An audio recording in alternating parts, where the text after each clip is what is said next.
independent Nigerians suffer housing deficit, poor power supply. HDAN greets Tinubu's 64th anniversary, extols pioneers of Nigeria's housing industry. Lagos government reiterates commitment to enhancing development. On the foreign scene, Washington Bridge demolition paused due to government's lawsuits. And now the news in detail.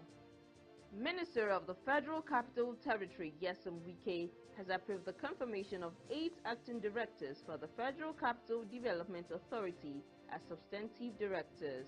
The Executive Secretary, FCDA Shehu Ahmad, announced the confirmation on Monday.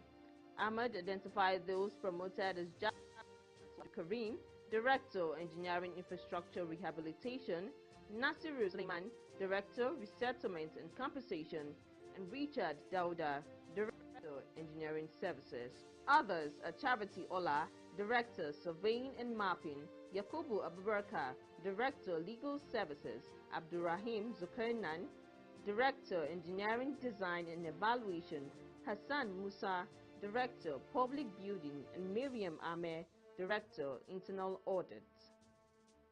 A real estate economist, Benjamin Onigbinde, has disclosed that ineffective policy implementation is a primary obstacle hindering the growth of Nigeria's housing sector. Speaking to newsmen recently, Onigbinde noted that despite 64 years of independence, the sector's progress remains unsatisfactory, with a staggering housing deficit estimated at over 20 million units.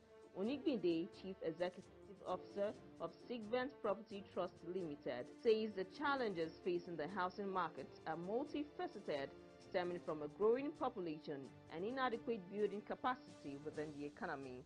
He urged the need for a sustainable implementation strategy that aligns policies across all levels of government to address the urgent housing crisis. Onigbinde also called for immediate action to bridge the gap in the housing sector. Now, the pioneer and leading non-governmental organization housing advocacy platform in Africa, the Housing Development Advocacy Network, HDAN, has congratulated President Bola Ahmed Tinubu on the 64th independence anniversary of Nigeria. This is contained in a statement by the Executive Director of the network, Barrister Festus Adebayo, and made available to newsmen in Abuja on Monday. He also used the opportunity to call on the president to do more in the area of housing, saying HDAN would like to remind him of his manifesto as it relates to the housing sector.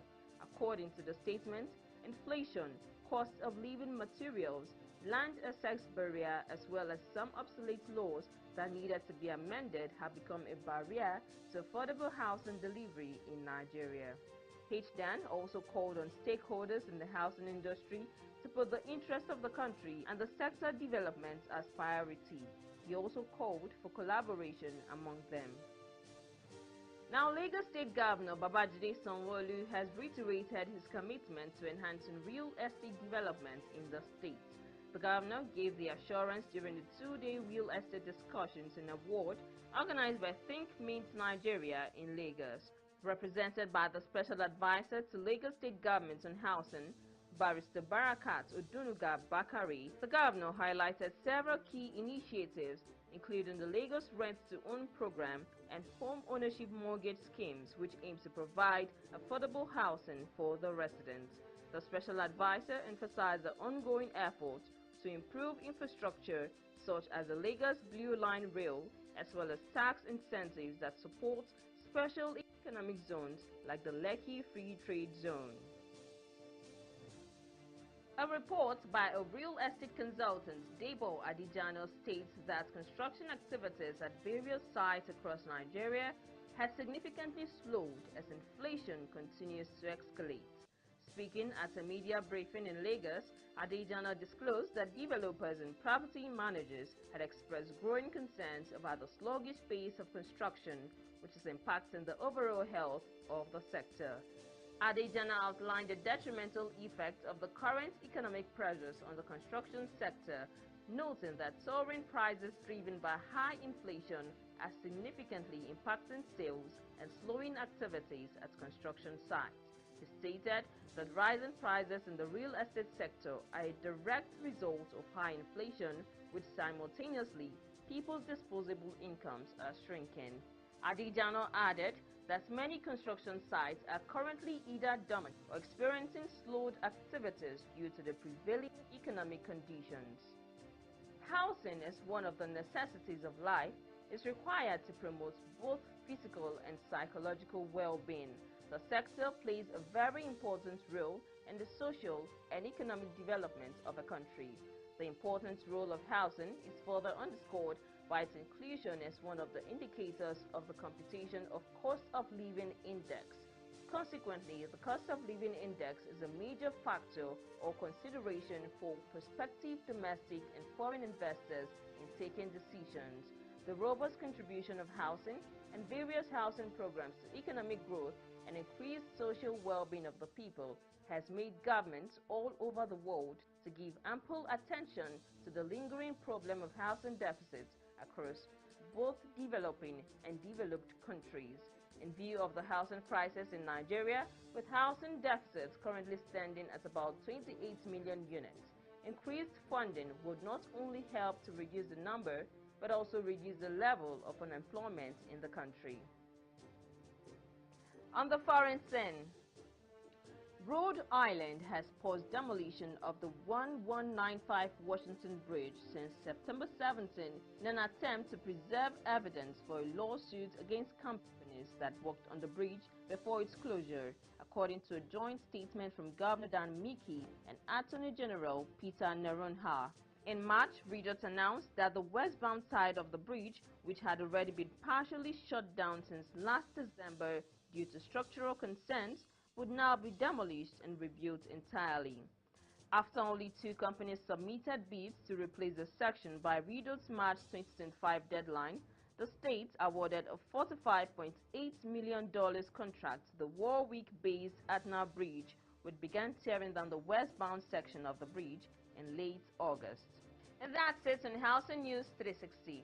More stories on Housing TV News at the top of the hour. I am Phoebe Onwabuije. Thanks for watching and bye for now.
Housing TV Africa, your first in housing development broadcasting. Visit Housing TV Africa on YouTube and click on the subscribe button. Subscribe to Housing TV Africa to stay updated on latest happenings in Nigeria's housing sector. Follow our social media pages, like and share our posts. On Facebook, Housing TV Africa. On Twitter, Housing TV Africa. Instagram, Housing TV Africa. Join the conversation and keep up with latest housing updates.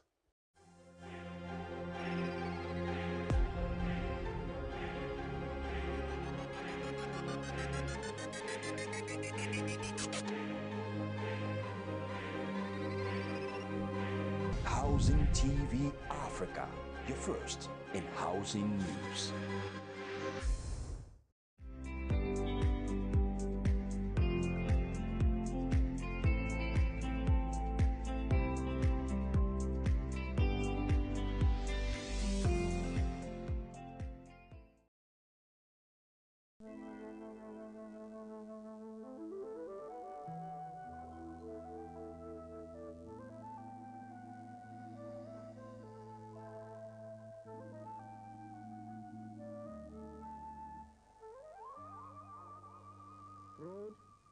indiscipline, corruption, squandermania, misuse and abuse of public office for self or group aggrandizement, which had assumed debilitating proportions in the last few years, will be dealt with ruthlessly, no matter whoever may be involved.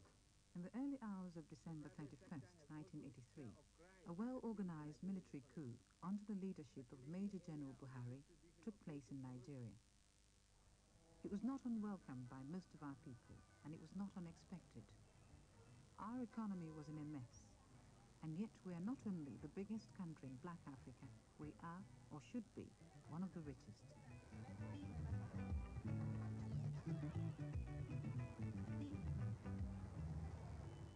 My name is Onyeka Onwenu. A few weeks before the coup, the BBC and Nigerian television asked me to report as a Nigerian television journalist on the situation in my country. Recently, like many Nigerians, I've felt frustrated and saddened by what has happened to us. We've had our independence for more than 20 years. By third world standards, we have a well-educated elite. We had a productive farming economy. We have minerals. And we discovered a few years ago that we had oil, a lot of oil. Yet today we are importing food that we should be growing. We are a bankrupt nation, and we have an international reputation for large-scale corruption. Many of our people are unhappy, and some even hungry. What has gone wrong? This is what I set out to explore. We sensed that change had to come to our nation, that our people wouldn't continue to accept the inefficient, corrupt civilian government of President Shagari. We were right. Before this film was completed, the coup took place. So our report, instead of being a prophecy, is now an explanation as to why the majority of my people, most of whom know what democracy is about and want it ultimately, welcomed yet another military takeover. I'm not a politician. I'm not an economist. The story I have to tell is a personal one about my hopes and fears for my country.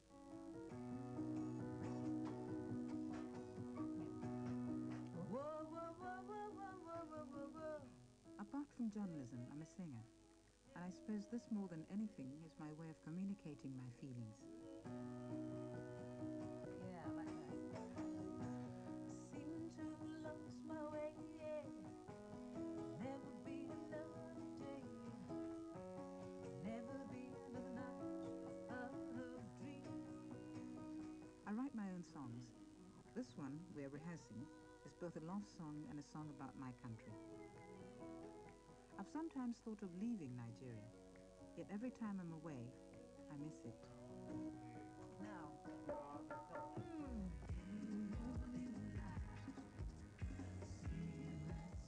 Coming home, though, is one thing. Feeling at home is another. You soon come face to face with the tribulations of living in modern Lagos. Bring it this way.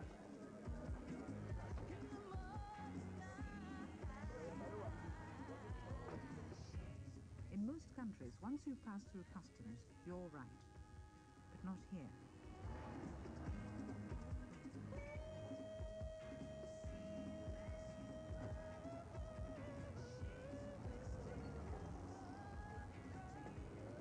Who has the bag? Can we see?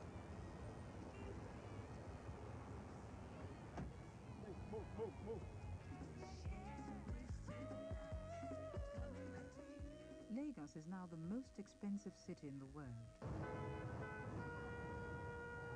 It is also one of the most uncomfortable, with its traffic jams, lack of running water, constant power cuts, and the mountains of rubbish in the streets.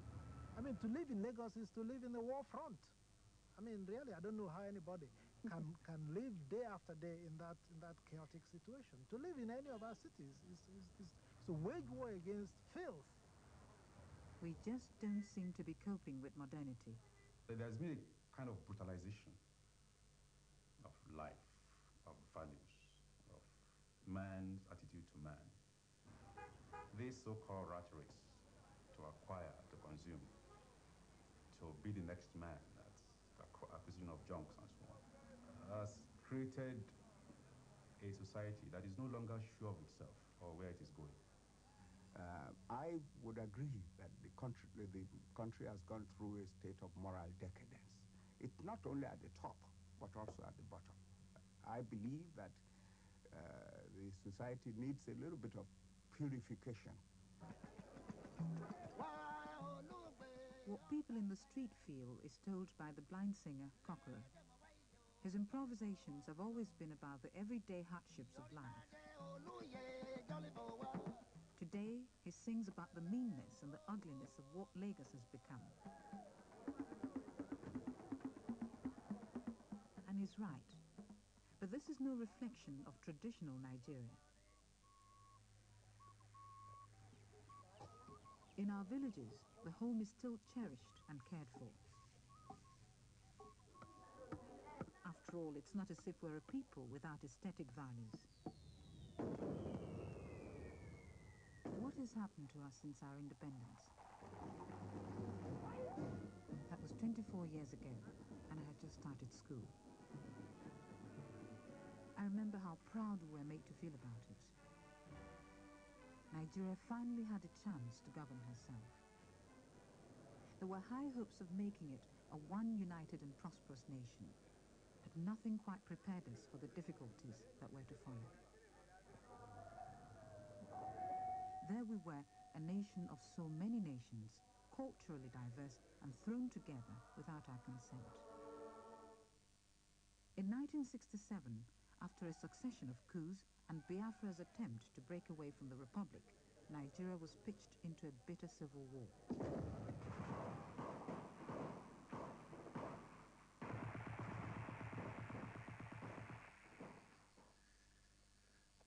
At the time, I was a girl of 14, an Igbo on the Biafra side. I helped out in hospitals treating people with malnutrition. I will always carry with me the pain and suffering that I saw around me.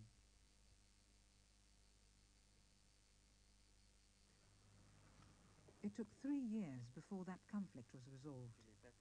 In the great spirit of reconciliation, largely initiated by General Yakubu Gowon, the then head of state, Nigeria became one again. But the end of the war did not mean the end of military government. During the next 8 years, Nigeria was ruled by 3 military governments, giving us altogether 13 years of military rule since independence. Be faithful and bear true. It was only 4 years ago that we got another chance to elect our leaders. So at the age of 27, I had my first chance to vote. Disenchantment soon set in as government officials scrambled for the prizes of office. Corruption was both blatant and pervasive. In the midst of a declining oil economy, individuals made millions, some, it is rumored, billions, safely tucked away in foreign banks. Prices of basic goods shot up, while our currency, the naira, on the flourishing black market fell to 1/5 of its official level. What it meant to ordinary people could be seen in those few weeks before the coup. I don't buy before from you. I sometimes go to Jankara Market to buy cloth. Here you can really feel the pulse of the people. Why you don't see me? I come. I just want to see. You come back. They come back. You come back. Finish with you. No, I never. Maybe you get my cloth. It's not unusual for these women to grab their customers, but nowadays there's a certain desperation about it. Okay. A desperation that I've felt building up for some time. Make I see something. They come. I just don't see how people cope. You can see they're not coping. You walk down the streets and you see kids and they look like they're malnourished. Sometimes my flatmate Tina and I have friends over, and usually the conversation comes around to politics.